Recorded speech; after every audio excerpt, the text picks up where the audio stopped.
This week on the Second Act Entrepreneur Show, discover 3 ways to build your relationships with your current customers and leads. Did you know that it can cost up to 5 times to get a new customer versus getting your current customers and leads to purchase from you?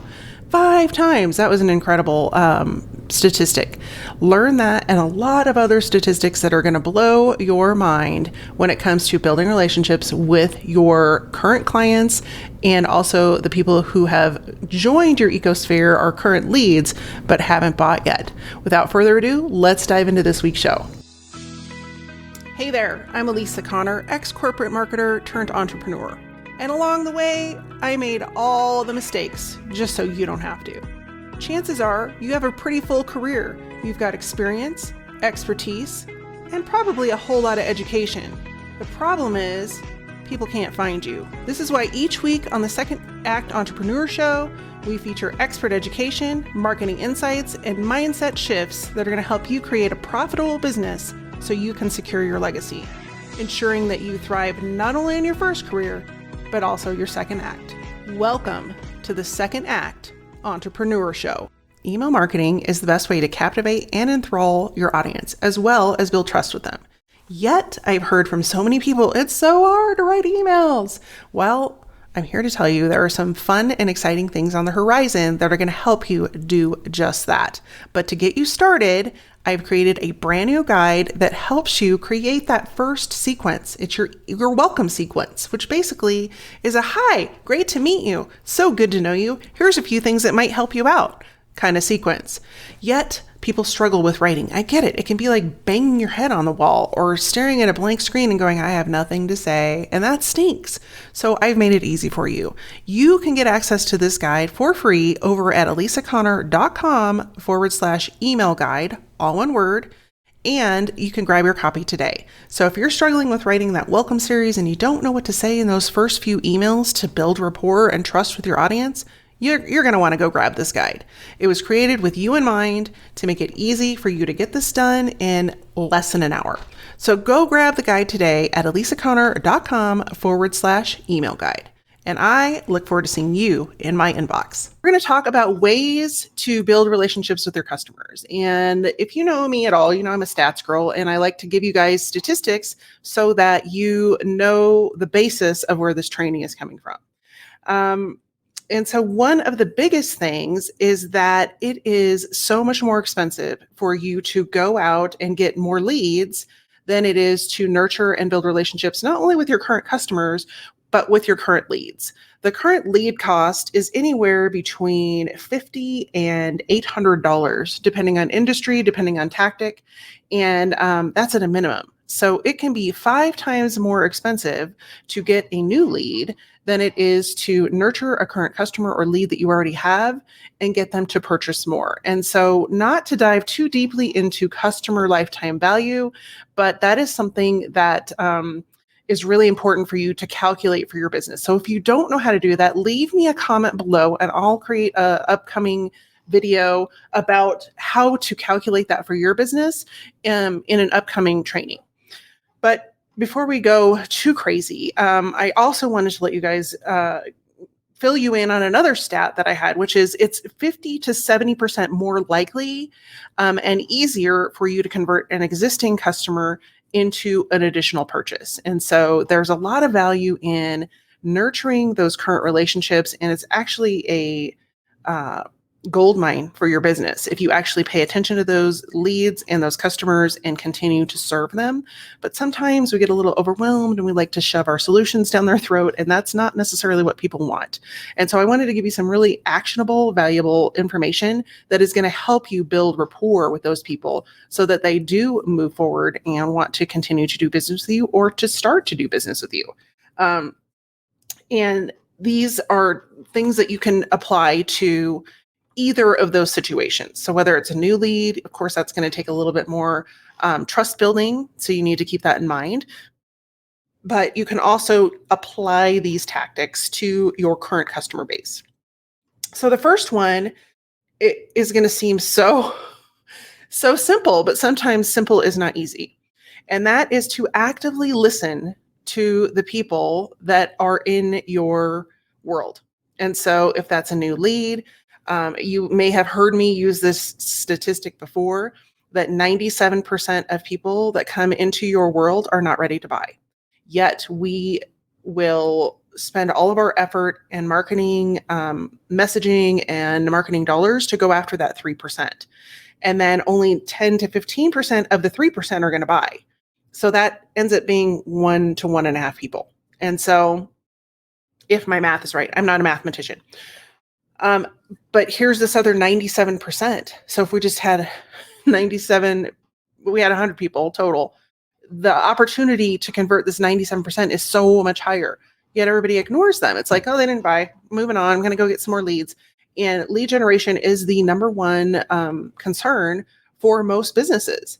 Yet they have a gold mine just sitting there. And so if you can tune into those people and figure out, one, why they didn't buy, and is it just a matter of like they're not ready, or perhaps there was a miscommunication in your marketing, or perhaps they need a custom offer? There could be a million reasons, but you have to open the conversation and you have to start by actively listening. And so when I was doing research for this episode, I came across a really helpful dialogue that you can implement. And I thought, oh, this is really great. I'm going to start using this too. And it's 3 R's, and I wrote them down. The first is when you're having a conversation, and this can happen not only on a phone call or on social media, if you're interacting in direct message, if you are having an email conversation, if you're speaking in email, but that is to repeat things that they've said. And so you're like, okay, well, how can I do that in an email? That sounds a little bit crazy. But if you keep a spreadsheet, a Word doc, or whatever of things that people say to you in conversation, passing conversations, and during phone calls, on social media, in comments, in all the different aspects that we can communicate with our ideal clients, our leads, and the people that we want to work with, keep a tally of those. Because if one person is thinking that or saying that, the likelihood that someone else is feeling that same thing is very, very high, especially if they're your ideal client. And so repeating back to them can be something like, for example, one of the things that I hear all the time is, I wish that my open rates were higher, or I wish people clicked on my emails. And so when I put that into my copy, is like, I've heard from so many of you that you wish you could increase your click-through rates on your emails. Here's some reasons that may not be working, and here's some ways that you can fix that. Do you see how we've hit the repeat button on what they've said? And then the other thing you can do is, the second step of this pattern is reflect, and that is to reflect on things they've told you. So using that same example, if somebody came back and said, hey, I wish I could get more click-through rate or clicks on my emails because nobody's clicking through to see, read my blog post, or see the sales page, or whatever that is. And so you could reflect back to them, oh, it can be so frustrating when you put so much work into creating this really great sales page and then nobody clicks through to see it. And so you're reflecting back to them. And do you see how it could work in a conversation, and it could also work in an email or a social media post or whatever? But you're reflecting back to them how they feel, and you're also empathizing with where they are. And this becomes much easier when you're really clear about who you're talking to. And so sometimes when we're busy in our business, we forget that we have to really tune in to the people that we are working with. And it can take time to do that. It can take time to get to know those people. And I just want to give you some assurance and maybe a little bit of peace of mind that you don't have to figure all this out right up front. Like, it's going to continue to evolve. We're in a very shifting part of time right now. Like, a lot of things are shifting, and it's okay to just take this one step at a time. But every time that you pick up a new piece of information, document it somewhere so that when you go to create your emails, when you go to create a social media post, when you go to create content for your website or a video or whatever, you have documentation that you can go back and go, oh yeah, I remember when so-and-so said this. And you can bring that back in as a reflection or as a repeat. And then the last piece is to just respond and have some way to say to them, I hear you, I know what you're going through, and either I can help you, or I know someone that can help you, or I'm just here to listen. And it can be any of those things in a conversation. And it doesn't have to be all of them. And so you may be, if you watched the episode earlier this week that I did with my friend Anka Herman, one of the things that we talk about is mapping out your customer journey and why it's so important. And it could be that whoever you're talking to is not quite ready for you yet. And so by doing this active listening with them, you're going to figure out more where they are and what they're really struggling with and whether or not they're a good fit for you right now. Because oftentimes when people say no, it's not no, it's not yet. And if you can just put that into your mindset when you're generating leads and you're connecting with people, that's going to do a lot of good for you in your own personal mindset to realize these people are actually an opportunity just on the horizon. And so when we can actively listen to them now, we can figure out where they are. And then if we become an advocate for them and plug them into someone who can help them where they are, then you become memorable. And when they get to the point where they need you, are more likely to remember, hey, they helped me get connected with this person, and now I'm ready for them. And you just never know how long that journey can take or when somebody's going to pop out of the woodwork and become a client. So just keep that in mind. So that is tip number 1. Listen intently and activate active listening. That was too many activates, but that's okay. So the next thing you can do to build relationships with customers is to consistently add value. And this goes back to number 1, because if you don't know who your clients are and you aren't actively listening to them, you're not going to know how to provide them value for where they are on their journey. And so if you can map out that journey and figure out, okay, the people that I work with are here, and here's the problems they were having before they got to me, and here's the problems they're going to have after they work with me, it becomes really easy to kind of stay in that wheelhouse of creating content for them. And a lot of people struggle with creating content, but on this recent sales statistic article I was reading, and the customer journey is getting longer and longer. And the good news is that even though the customer journey is longer, you have a higher conversion probability if you stay in contact with people. Unfortunately, most people drop the ball. In fact, they drop the ball before their welcome series is done. And we're going to talk about that in just a little bit. And that's the bonus at the end of this episode. So if you are still with me, you're going to want to stay tuned till the end, because there's a great bonus for you to put right into action. And it's quick and something you can probably get done in the next 24 hours. So when you're adding value, that's going to increase conversion and conversation. And what that can look like is providing, recent statistics to people so that they know what's going on what's going on in the industry.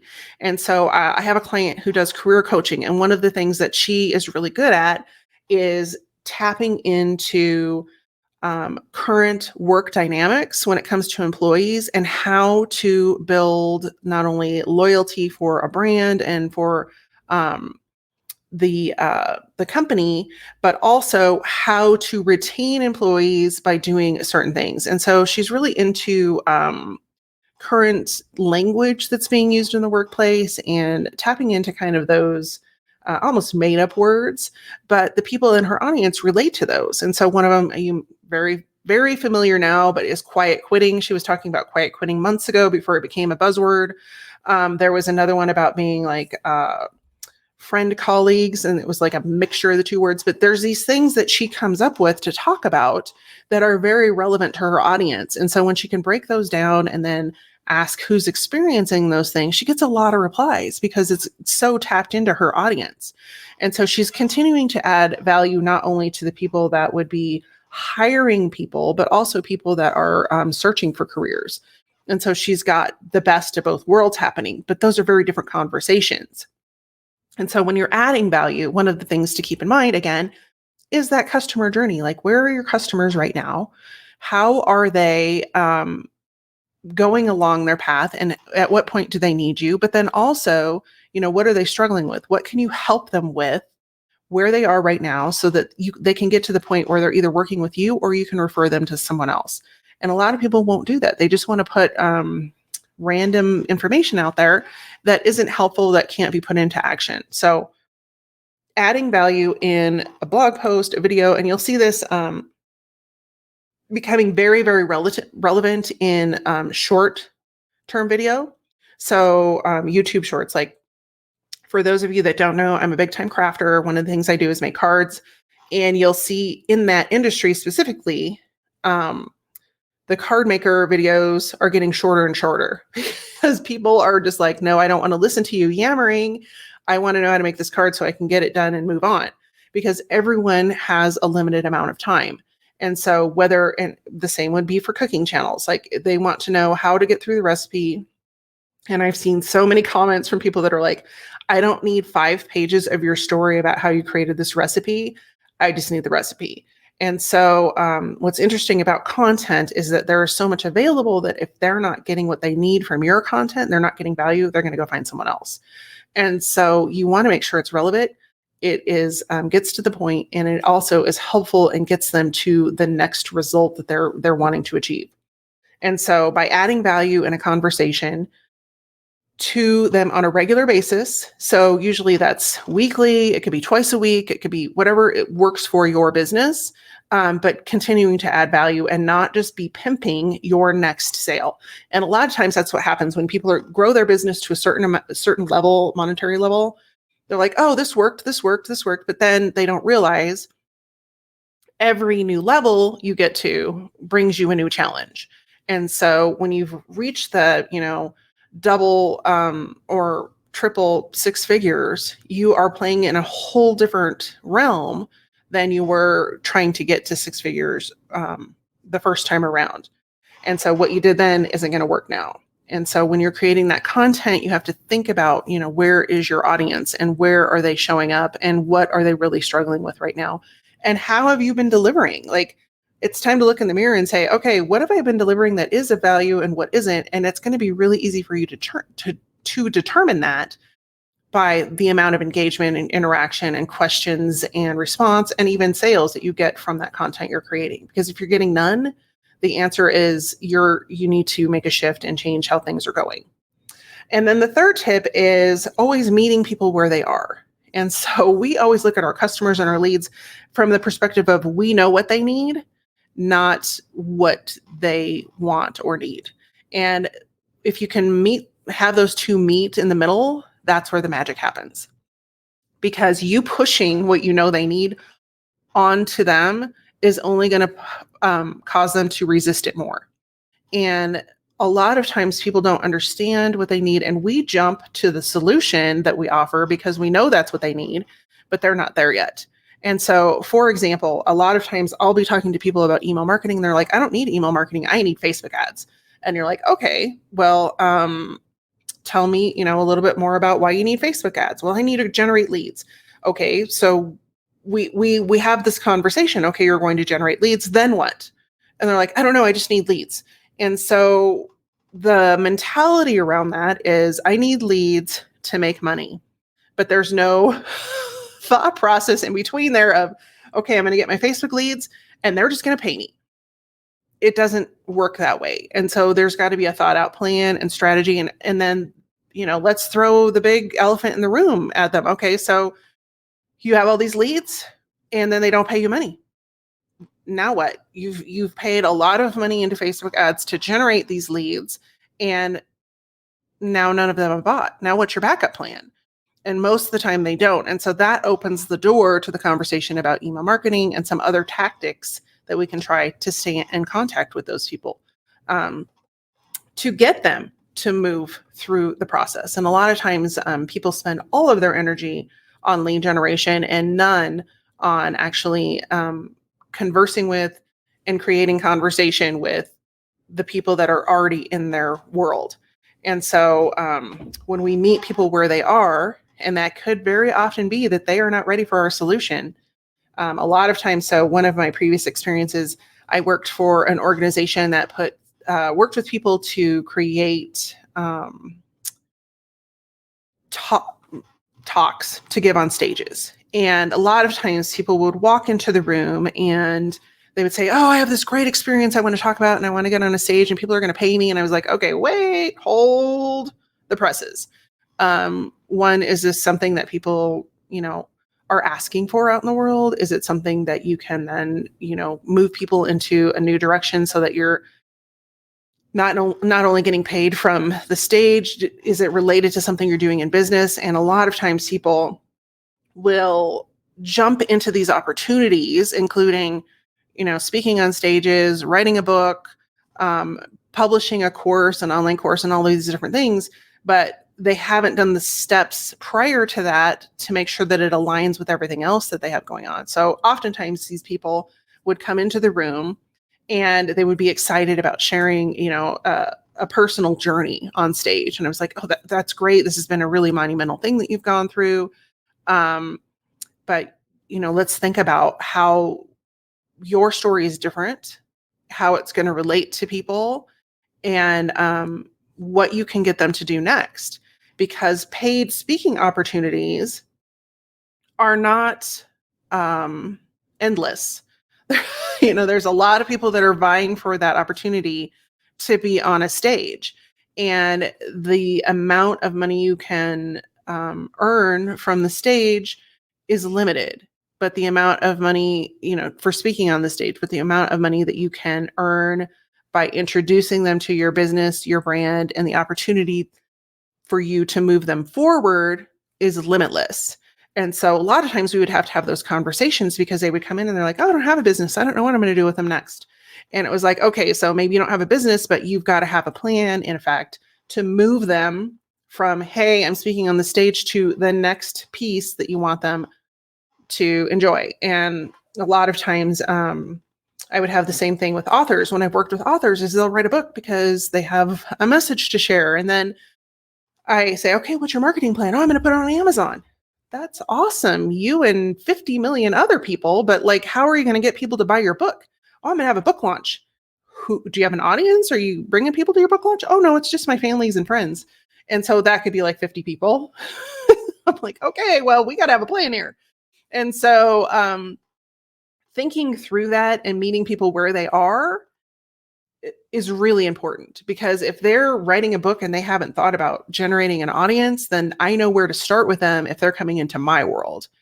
And the same could be true for your business. So if, for example, you are an educator and you teach either online or you teach in person, one of the things that you could think about is, okay, the people that are coming in, are they at a elementary level? Or are they at an intermediate level?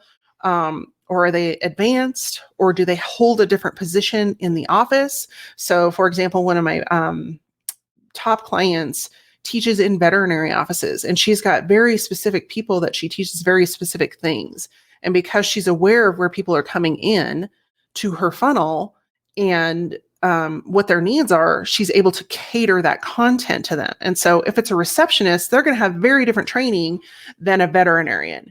And it's really crucial for her to know that, because the requirements for continuing education and such are very different for those two audiences.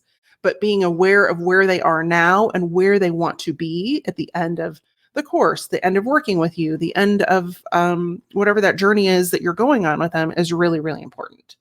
So just to recap, to start to build those relationships with your customers, number one, actively listen to what's going on with them and start those conversations, and use that 3R system of repeat, reflect, and respond. The second tip is to add value in some way, shape, or form that is going to either help them continue to take steps forward or to realize why they need to work with you. And the third is to meet people where they are. So I promised you a bonus tip, and this one's a good one. And I just read the statistic this morning and it kind of blew my mind. And I am very aware of email marketing. If you've spent any time around me, you know that I'm really, really passionate about email marketing, because it has the opportunity to build conversation, connection, and conversion. And so 8 out of 10 people will open your welcome series, and it generates 4 times as many opens and 10 times as many clicks. Yet most people, when they send a welcome series, will send 1, 2, or 3 emails. A welcome series actually is the initial opportunity for you to introduce who you are, connect with your audience about their problem, and then offer them a solution and opportunity to work with you. But most people never go that far. They usually go, hey, here's your freebie, want to buy from me? And unfortunately, that's not going to work. But the really detrimental piece of this is that when people come into your welcome series, they're the most likely to move forward as a customer if you create that series with intention and including the things that we just spoke about, creating a conversation, connecting with them, adding value, all of those different things. You have the opportunity to turn them into a customer. So many people struggle with this. If you are one of those people who struggles with creating this welcome series and you're like, I don't know, I just want to send them their stuff and move on, then I have a resource for you. And I created this resource because it's something that I've been asked for many times. And I know how powerful that welcome series is. And you can go get your copy for free. It's over on my website. I'll put the link below the video, elisaconnor.com/email guide, all one word. And this is going to walk you through that email sequence, what to include and how to create it so you can get it set up. It's very much plug and play. You can probably get it done within the next 24 to 48 hours if you dedicate some time to it.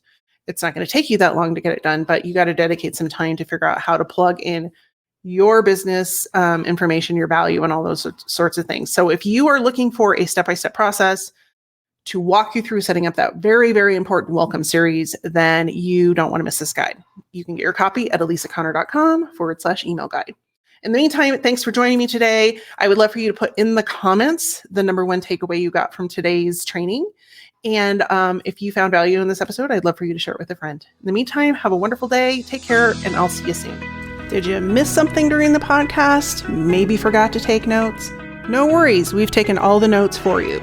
All the resources, links, and information in this episode you can find over at elisaconnor.com/podcast. That's ALISACONNER.com/podcast.